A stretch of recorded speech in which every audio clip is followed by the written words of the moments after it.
Wait, for Prince Charming. Kingdon Knox was not conscious of any special meanness of spirit. He was a lawyer and a good one.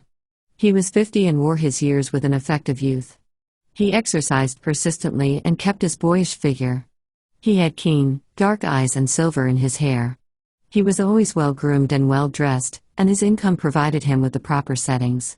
His home in the suburb was spacious and handsome and presided over by a handsome and socially successful wife. His office was presided over by Mary Barker, who was his private secretary. She was 35 and had been in his office for 15 years. She had come to him an unformed girl of 20. She was now a perfect adjunct to his other office appointments. She wore tailored frocks, her hair was exquisitely dressed in shining waves, her hands were white and her nails polished, her slender feet shod in unexceptional shoes. Nannie Ashburner, who was also in the office and who now and then took Knox's dictation, had an immense admiration for Mary. "I wish I could wear my clothes as you do," she would say as they walked home together. "Clothes aren't everything." "Well, they are a lot. I would give them all to be as young as you are. You don't look old, Mary." "Of course, I take care of myself," said Mary, "but if I were as young as you, I'd begin over again." "How do you mean begin, Mary?" But Mary was not communicative. "Oh, well, I'd have some things that I might have had and can't get now," was all the satisfaction that she gave Nannie. It was through Mary that Nannie obtained her position in Kingdon Knox's office. Mary had boarded with Nannie's mother for 5 years. Nannie was 14 when Mary came. She had finished high school and had a year in a business college, and then Mrs. Ashburner asked Mary if there was any chance for her to be in Kingdon Knox's office. Mary had considered it but had seemed to hesitate. "We need another typist, but I am not sure it is the place for her." "Why not?" Mary did not say why. "I wish she didn't have to work at all. She ought to get married. Dick MacDonald wants her." "But she's too young, Mary." "You were married at 19. "Yes, and a lot I got out of it." Mrs. Ashburner was sallow and cynical. "I kept boarders to make a living for my husband, Mary, and since he died, I've kept boarders to make a living for Nannie and me. But Dick gets good wages." "Well, he can wait till he saves something. Don't make him wait too long." It was against her better judgment that Mary Barker spoke to her employer about Nannie. "I should want her to help me. She is not expert enough to take your dictation, but she could relieve me of a lot of detail." "Well, let me have a look at her," Kingdon Knox had said. So Nannie had come to be looked over, and she had blushed a little and had been rather breathless as she had talked to Mr. Kingdon, and he had been aware of the vividness of her young beauty, for Nannie had red hair that curled over her ears, and her skin was warm ivory, and her eyes were gray. Her clothes were not quite up to the office standard, but Knox, having hired her, referred the matter to Mary. "You might suggest that she cut out thin waists and high heels," he had said. "You know what I like." Mary knew, and Nannie's first month's salary had been spent on the purchase of a serge one-piece frock. Mrs. Ashburner had rebelled at the expense. But Mary had been firm. "Mr. Knox won't have anybody around the office who looks slouchy or sloppy. It will pay in the end." Nannie thought Mr. Knox was wonderful. "He says that he wants me to work hard so that I can handle some of his letters." "When did he tell you that?" "Last night, while you were taking testimony in the library." The office library was lined with law books. There was a handsome long mahogany table, green-covered, and 6 handsome mahogany chairs. Mary, who was shut in with 3 of Knox's clients and a consulting partner, had a sense of uneasiness. It was after hours. Nannie was waiting for her in the outer office. Everybody else had gone home except Knox, who was waiting for his clients. Mary remembered how, when she was Nannie's age, she often sat in that outer office after hours, and Knox talked to her. He had been 35 and she, 20? He had a wife and a handsome home, she had nothing but a hall room. And he had made her feel that she was very necessary to him. "I don't know how we should ever get along without you," he had said. He had said other things. It was because he had spoken of her lovely hair that she had kept it brushed and shining. It was because his eyes had followed her pencil that she had rubbed cold cream on her hands at night and had looked well after her nails. It was because she had learned his taste that she wore simple but expensive frocks. It was because of her knowledge that nothing escaped him that she shod her pretty feet in expensive shoes. He had set standards for her, and she had followed them. And now he would set standards for Nannie. She spoke abruptly. "Is Dick MacDonald coming tonight?" "Yes." He has had a raise, Mary. He telephoned. The two girls were in Mary's room. Dinner was over, and Mary had slipped on a dull blue Chinese coat and settled down for an evening with her books. Mary's room was charming. In 15 years, she had received gifts of various kinds from Knox. They had always been well chosen and appropriate. Nothing could have been in better taste as an offering from an employer to an employee than the embossed leather bookends and desk set, the mahogany reading lamp with its painted parchment shade, the bronze Buddha, the antique candlesticks, the Chelsea teacups, the Sheffield tea caddy. Mary's comfortable salary had permitted her to buy the bookshelves, the tea table, and the mahogany date bed. There was a lovely rug that Mrs. Knox had sent her on the 10th anniversary of her association with the office. Mrs. Knox looked upon Mary as a valuable business asset. She invited her once a year to dinner. Nannie wore her blue serge one-piece frock and a new winter hat. The hat was a black velvet tam. "You need something to brighten you up," Mary said. "Take my beads." The beads were jade ones that Mr. Knox had brought to Mary when he came back from a 6-month sojourn in the Orient. Mary had looked after the office while he was away. He had clasped the beads about her neck. "Bend your head while I put them on, Mary," he had commanded. He had been at his desk in his private office while she sat beside him with her notebook. And when he clasped the beads, and she lifted her head, he said with a quick breath, "I've been a long time away from you, Mary." Nannie, with the jade, beads, her red hair, and her velvet tam, was rather rare and wonderful. "Dick is going to take me to the show to celebrate. He's got tickets to Jack Barrymore." "Dick is such a nice boy," said Mary. "I'm glad you are going to marry him, Nannie." "Who said I was going to marry him?"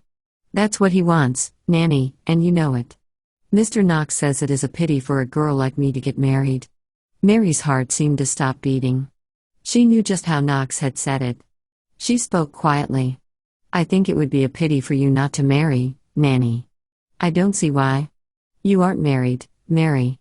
"No. And Mr. Knox says that unless a girl can marry a man who can lift her up, she had better stay single." The same old arguments. "What does he mean by lift her up, Nannie?" Well, Nannie laughed self-consciously. "He says that anyone as pretty and refined as I might marry anybody, that I must be careful not to throw myself away." "Would it be throwing yourself away to marry Dick?" "It might be. He looked all right to me before I went into the office. But after you've seen men like Mr. Knox, well, our kind seem common." Mrs. Ashburner was calling to say that Dick MacDonald was downstairs. Nannie, powdering her nose with Mary's puff, was held by the earnestness of the other woman's words. "Let Dick love you, Nannie. He's such a dear." Dick was, Nannie decided before the evening was over, a dear and a darling. He had brought her a box of candy and something else in a box. Mrs. Ashburner had shown him into the dining room, which she and Nannie used as a sitting room when the meals were over. The boarders occupied the parlor and were always in the way. "Say, girlie, see here," Dick said as he brought out the box, and Nannie had gazed upon a ring which sparkled and shone and which looked, as Dick said proudly, like $1,000,000. "I wanted you to have the best." His arm went suddenly around her. "I always want you to have the best, sweetheart." He kissed her in his honest, boyish fashion, and she took the ring and wore it, and they went to the play in a rosy haze of happiness, and when they came home, he kissed her again. "The sooner you get out of that office, the better," he said. "We'll get a little flat, and I've saved enough to furnish it." Nannie was lighting the lamp under the percolator. Mrs. Ashburner had left a plate of sandwiches on one end of the dining room table. Nannie was young, and Mrs. Ashburner was old-fashioned. Her daughter was not permitted to eat after the theater suppers in restaurants. "You can always have something here. Don't let's settle down yet," Nannie said, standing beside the percolator like a young priestess beside an altar. "There's plenty of time." "Plenty of time for what?" asked her lover. "We've no reason to wait, Nannie." So Dick kissed her, and she let him kiss her. She loved him, but she would make no promises as to the important day. Dick went away, a bit puzzled by her attitude. He wanted her at once in his home. It hurt him that she did not seem to care to come to him. It was a cold night, with white flakes falling, and the policeman on the beat greeted Dick as he passed him. "It is a nice time in the morning for you to be getting home." "Oh, hello, Tommy. I'm going to be married." "How's that? Who's the girl?" "Nannie Ashburner." "That little redhead?" "You're jealous, Tommy." I am. She'll cook sausages for you when you come home on cold nights, kiss you at your front door, and set the talking machine going, with John McCormack shouting love songs as you come in. Dick laughed. Some picture, Tommy? And a lot you know about it. Why don't you get married and try it out? Tommy, who was tall and ruddy and 40, plus a year or two, gave a short laugh. I might find somebody to cook the sausages, but there's only one that I'd care to kiss. So that's it. She turned you down, Tommy? She did, and we won't talk about it. Oh, very well. Good night, Tommy. Good night. So Dick passed on, and Tommy Jackson beat his hands against his breast as he made his way through the whirling snow, his footsteps deadened by the frozen carpet which the storm had spread.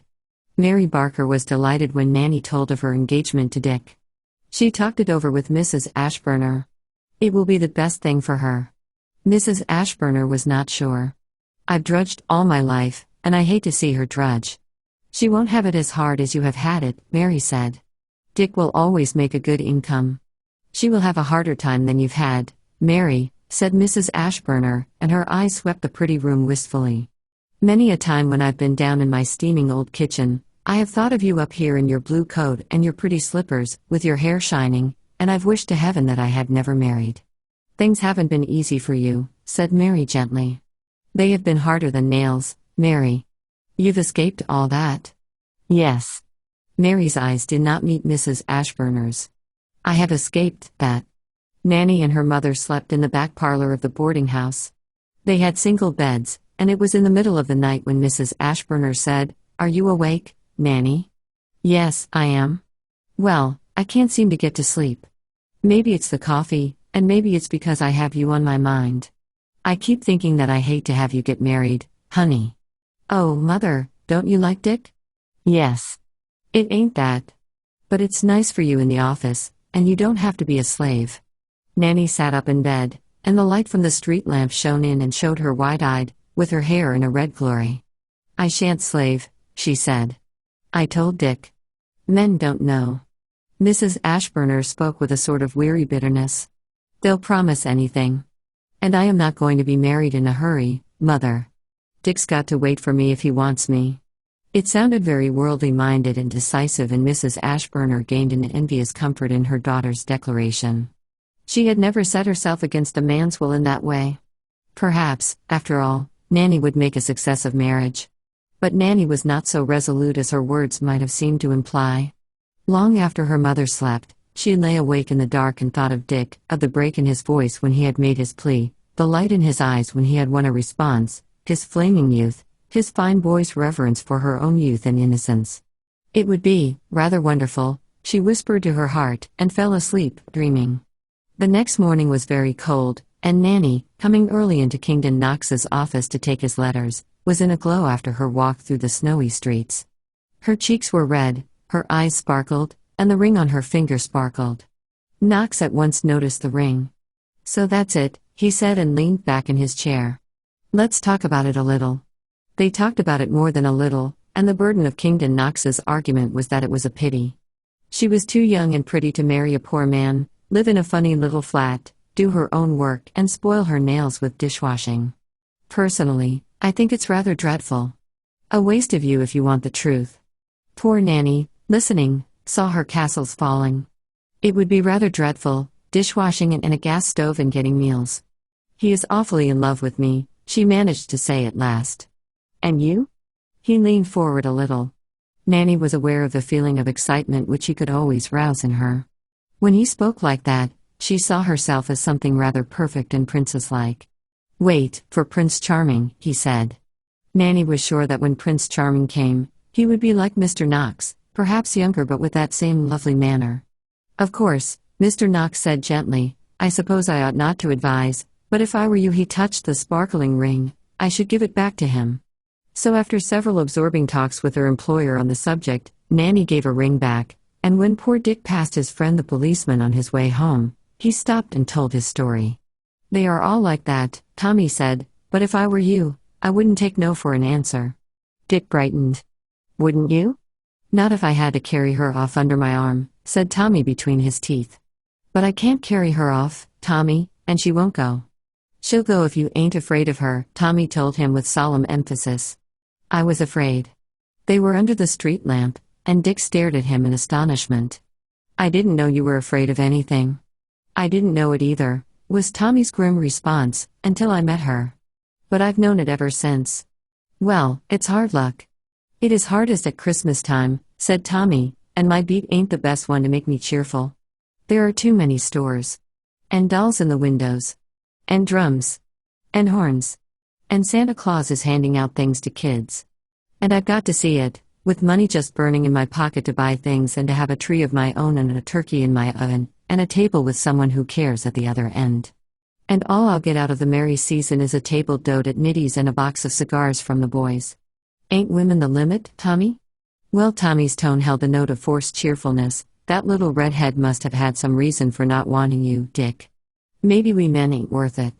Worth what? Marrying. A woman's got a square deal coming to her, and she doesn't always get it. She'd get it with you, and she'd get it with me. You know that, Tommy. She might, said Tommy pessimistically, if the good Lord helped us. Nannie, on the day after her break with Dick, was blushingly aware of the bareness of her third finger as she took Kingdon Knox's dictation. When he had finished his letters, Knox smiled at her. So you gave it back, he said. Yes. Good little girl. You'll find something much better if you wait. And I don't want you wasted. He opened a drawer and took out a long box. He opened it and lifted a string of beads. They were carved ivory and matched the cream of Nannie's complexion. They were strung strongly on a thick thread of scarlet silk, and there was a scarlet tassel at the end. They are for you, he said. It is my first Christmas present to you, but I hope it won't be the last. Nannie's heart beat so that she could almost hear it. Oh, thank you, she said breathlessly, they're so beautiful. But she did not know how rare they were nor how expensive until she wore them in Mary's room that night. Where did you get them, Nannie? Mr. Knox gave them to me. There was dead silence, then Mary said, Nannie, you ought not to take them. Why not? They cost such an awful lot, Nannie. They look simple, but they aren't. The carving is exquisite. Well, he gave you beads, Mary. Mary's face was turned away. It was different. I have been in the office for such a long time. I don't think it is much different, and I don't see how I can give them back, Mary. Mary did not argue, but a little later, when Nannie told of her broken engagement, Mary said sharply, But, Nannie, why? Well, Mother doesn't care much for the idea. She thinks a girl is much better off to keep on at the office. Mary was lying in her long chair under the lamp. She had a cushion under her head, and her hand shaded her eyes. Did Mr. Knox has anything to do with it? What makes you ask that, Mary? Did he? Well, yes. You know what I told you, he thinks I'd be wasted. On Dick? Yes. Mary lay for a long time with her hand over her eyes, then she said, If you don't marry Dick, what about your future, Nannie? There's time enough to think about that. And I can wait. For what? Nannie blushed and laughed a little. Prince Charming. After that there was a silence, out of which Nannie asked, Does your head ache, Mary? A little. Can't I get you something? No. After I've rested a bit, I'll take a walk. Mary's walk led her by the lighted shop windows. The air was keen and cold and helped her head. But it did not help her heart. She had a sense of suffocation when she thought of Nannie. She stopped in front of one of the shops. There were dolls in the window, charming, round-eyed, ringleted. One of them was especially captivating, with fat blonde curls, fat legs, blue silk socks and slippers, crisp frills, and a broad blue hat.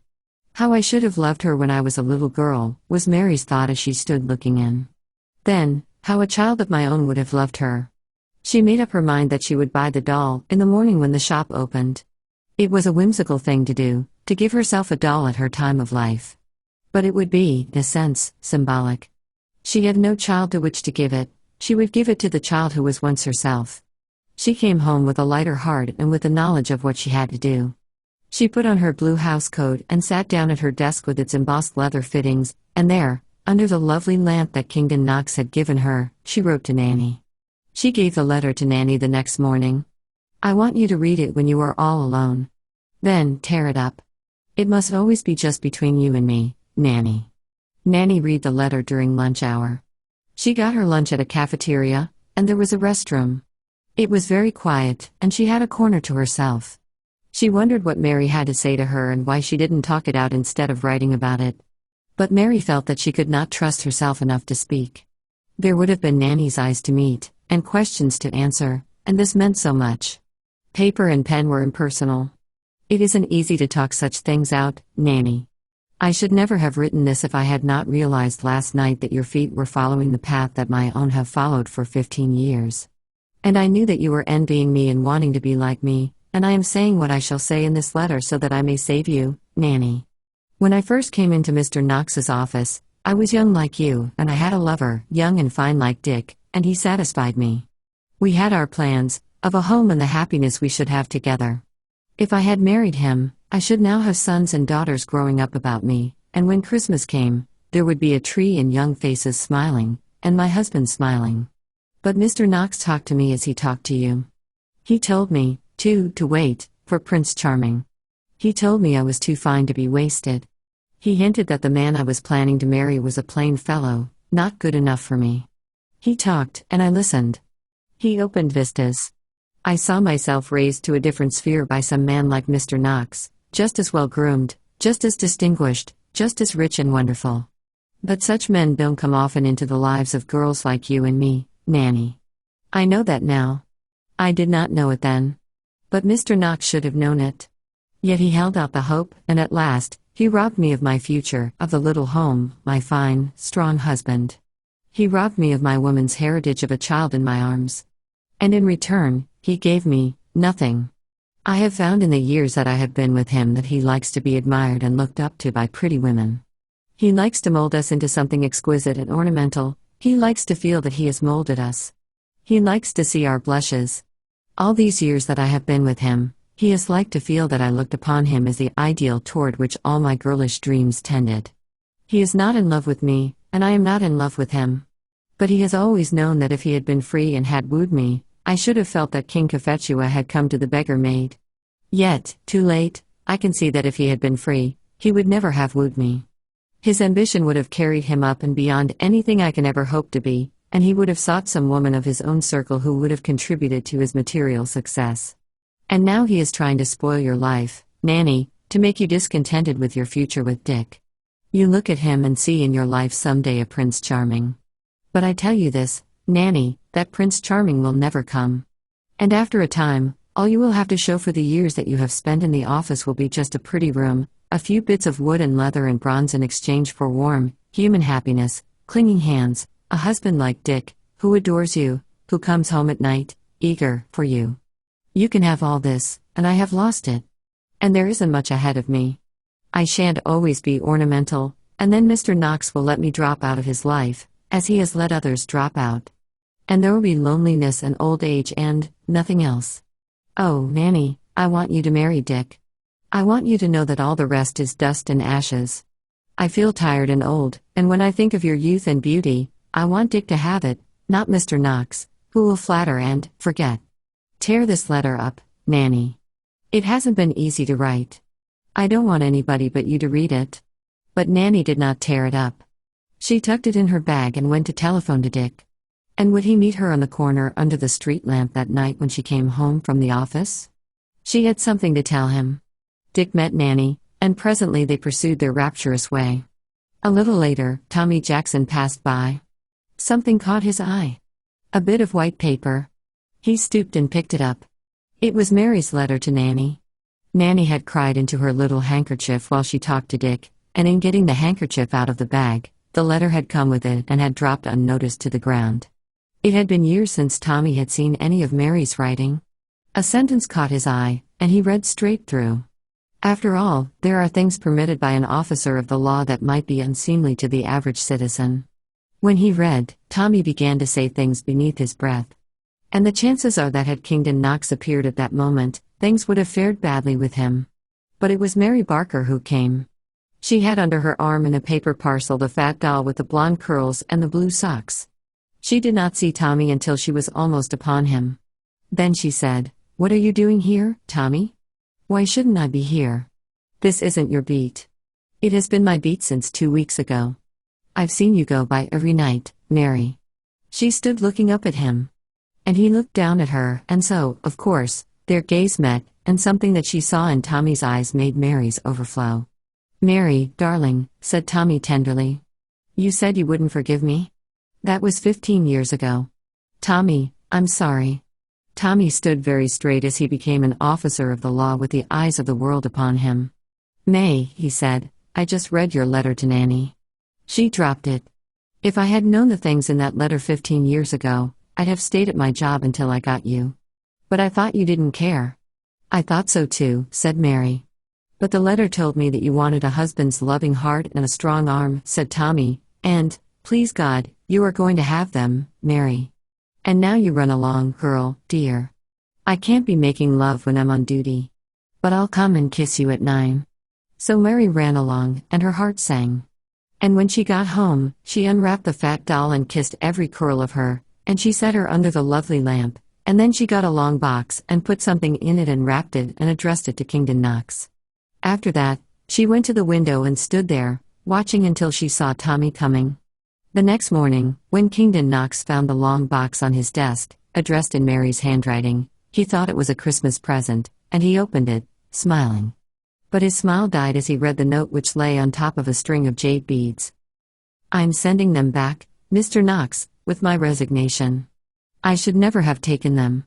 But somehow you made me feel that I was a sort of fairy princess, that jade beads belonged to me, that everything was beautiful, and that someday life would bring them. But life isn't that, and you knew it, and I didn't. Life is just warm human happiness, and a home, and work for those we love. And so, after all, I'm going to marry Tommy. And Nannie is going to marry Dick. In a way, it is a happy ending, and in a way, it isn't because I've grown away from the kind of life I must live with Tommy, and I am afraid that, in some ways, I am not fitted for it. But Tommy says that I am silly to be afraid. And in the future, I'm going to trust Tommy." And so Mary went out of Kingdon Knox's life. And on Christmas Day, at the head of a great table, with servants to the right of him and servants to the left, he carved a mammoth turkey, and there was silver shining, and glass sparkling and lovely women smiling, all in honor of the merry season. But Kingdon Knox was not merry as he thought of the jade beads and of Mary's empty desk.